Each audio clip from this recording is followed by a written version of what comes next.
Hi, I'm Sarah. Welcome to the Daily English Show. Exciting news! Today we have a special guest on the Daily English Show.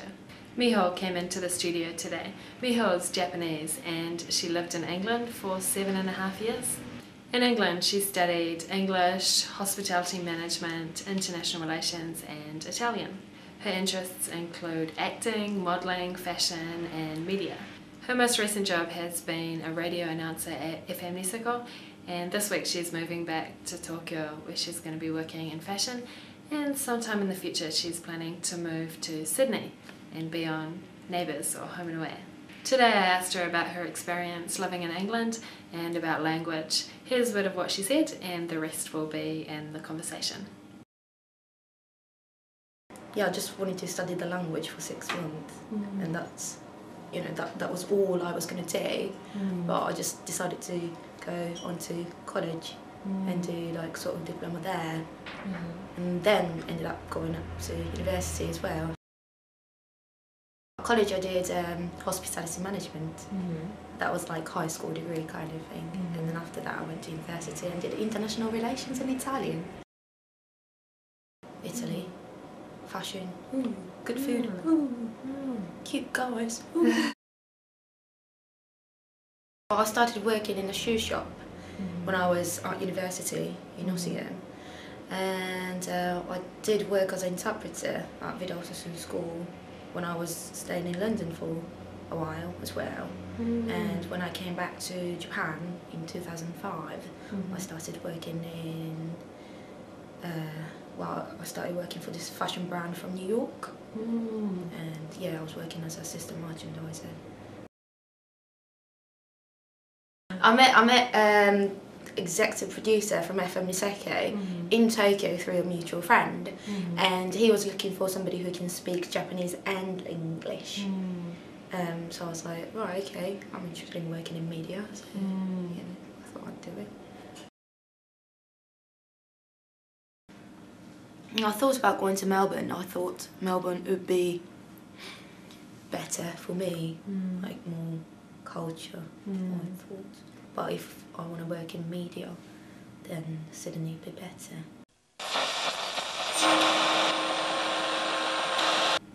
Kia ora, this is Stick News. The highest ranked sumo wrestler in Japan is in trouble after he gave his opponent a bit of a kick when he was already down. The rank of Yokozuna is the highest rank in sumo. They're supposed to be good at wrestling and be well behaved. Currently there is only one active Yokozuna, a Mongolian wrestler called ASASHORYU. Yesterday ASASHORYU was fighting a wrestler called Kisenosato. After Kisenosato hit the ground, ASASHORYU should have stopped fighting immediately. But he was so excited that he didn't stop. ASASHORYU dropped his knee into Kisenosato. The commentators weren't impressed. And that was Stick News for Monday the 19th of March. Kia ora. When did you go to England? How long were you there for? Did you come back to Japan often? When you met people in England, did they ever think that you were born in England?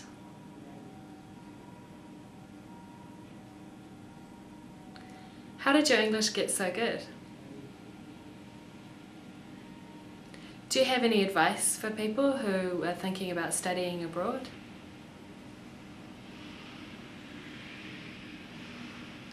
Was it hard coming back?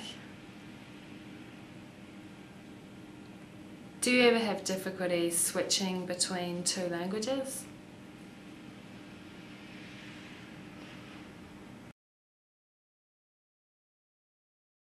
January 1998. I was there for 7.5 years. Initially I was going to stay there for 6 months, just to study the language, but somehow I ended up staying there for quite a while. I tried to come back once a year, but sometimes I didn't.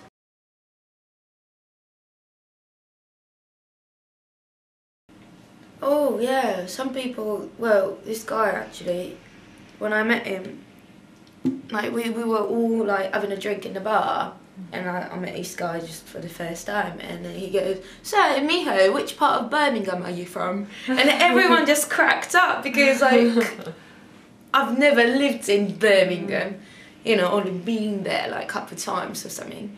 And obviously I'm from Japan. I'm not even English, I'm foreign, for God's sake. Because I was bullied.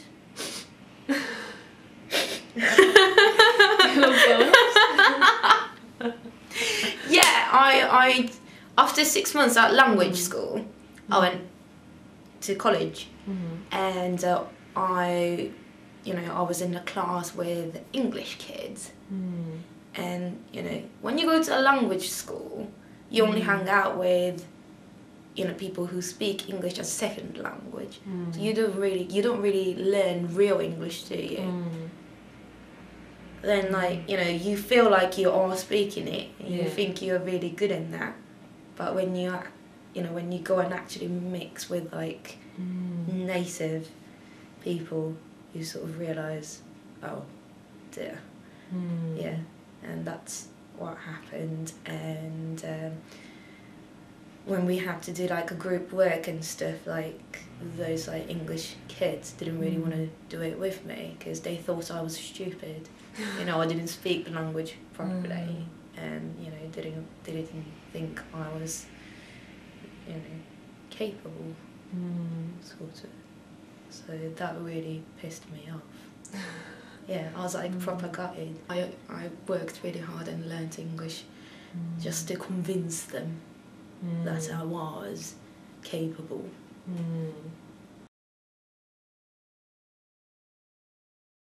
I would recommend anyone to go to a capital city, because there's always going to be a Japanese community, and yeah, you have to be put in a situation where you have to speak the language, don't you, to properly learn it. It was really nasty, actually. Yeah, because everything is so different.